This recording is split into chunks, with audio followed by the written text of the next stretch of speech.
নমস্কার, আমার চ্যানেল পাঠশালায় সকলকে জানাই স্বাগত। আজকে আমি তোমাদের সাথে কিছু গুরুত্বপূর্ণ প্রশ্ন উত্তর আলোচনা করব।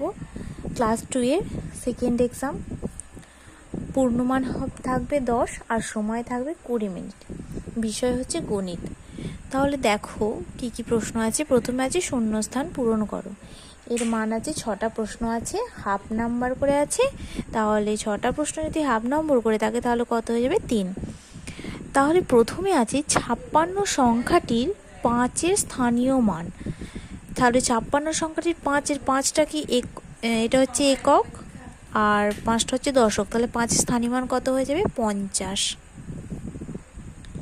যেহেতু এটা দশকের ঘর আছে, এটাকে ভেঙে লিখলে কত হবে? 50 যোগ 6, তবে 56 হচ্ছে, তাহলে 5-এর স্থানীয় মান হয়ে যাচ্ছে 50।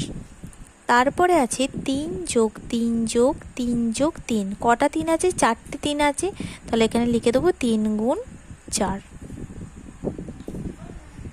তারপরে দেখো আছে গুণ্য গুণ ড্যাশ সমান গুণফল। তাহলে আমরা কি জানি? গুণ্য গুণ গুণক সমান গুণফল। গুণ্য গুণিত গুণক সমান গুণফল। তারপর আছে 4 গুণ ড্যাশ সমান 16। 4-এর সাথে কত গুণ করলে 16 হবে? 4-এর সাথে 4 গুণ করলে 16 হবে। তারপর আছে 0 গুণ 7। তাহলে 0 গুণ 7 করলে কত হবে? 7 শূন্য কত হয়ে যাবে? 0। দেখো তারপরে আছে বড় থেকে ছোট সাজাও। 52, 47, 68, 59, 71। এটাকে বড় থেকে ছোট সাজালে প্রথম বড়টা হবে 71, তারপর 68, তারপর 59, তারপর 52, তারপর 47। তারপরে 2-এর দাগের আছে শূন্য স্থানে সঠিক সংখ্যা বসাও। এর মানও আছে হাফ। 6টা আছে, হাফ করে না আছে, তাহলে কত হয়ে যাবে? 3।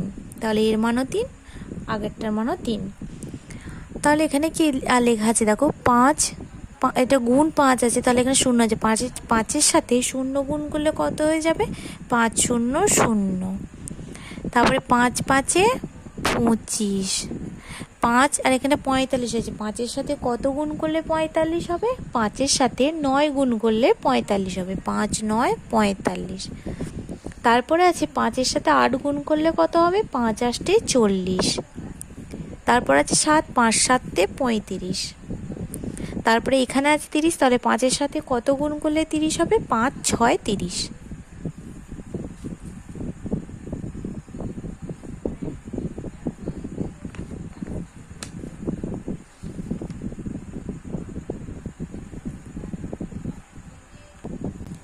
তারপরে দেখো 3-এ আছে স্থানীয় মান অনুসারে সাজিয়ে যোগফল ও বিয়োগফল নির্ণয় করো।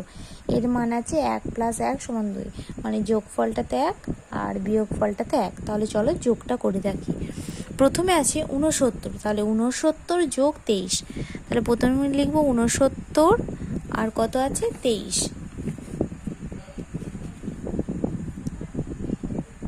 দেখো 69 আর 23কে যোগ করতে হবে। 9 আর 3 কত হয়? 12, 12 2, হাতে রইল 1। 2 আর 1 3, 3 আর 6 কত হবে? 9। তাহলে এইটা যোগ করে কত হলো? 92। তারপরে বিয়োগটা আছে 90 বিয়োগ 78। 90 আর 78। শূন্যটা কত ধরতে হয়? 10। তাহলে 8 থেকে 10 হলে কত হয়ে যাবে? 2, হাতে রইল 1। 7 আর 1 8, 8 থেকে 9 বিয়োগ করলে হয়ে যাবে 1। তাহলে বিয়োগ ফলটা হবে 12।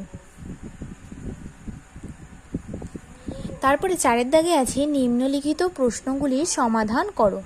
1 গুণ 2, মানে 2 নাম্বার আছে, দুটো আছে, 1 নাম্বার 1 নাম্বার করে আছে। প্রথমে আছে প্রতিটি ঝুড়িতে 8টি করে আম আছে।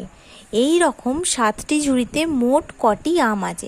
দেখো তাহলে একটি ঝুড়িতে মানে 8টি করে আম আছে, তাহলে এই রকম 7টি ঝুড়ি আছে। তাহলে কটি ঝুড়ি আছে? 7টি।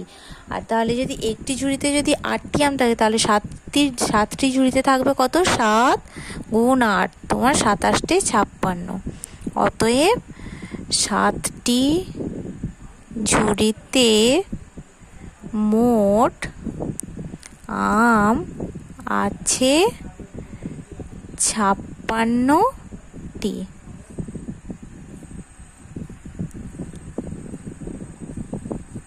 তারপরের অঙ্কটা দেখো, বলেছে 40টি লাড্ডু 5 জনের মধ্যে সমান ভাগে ভাগ করে দিলে প্রত্যেকে কটি করে লাড্ডু পাবে?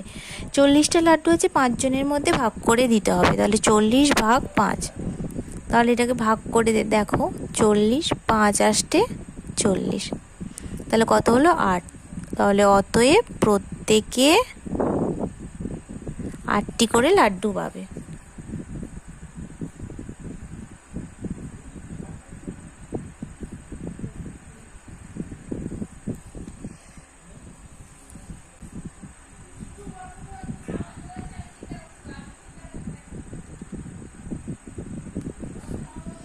যদি তোমাদের ভিডিওটি ভালো লেগে থাকে তাহলে অবশ্যই লাইক, কমেন্ট, সাবস্ক্রাইব এবং শেয়ার করতে ভুলবে না। ধন্যবাদ।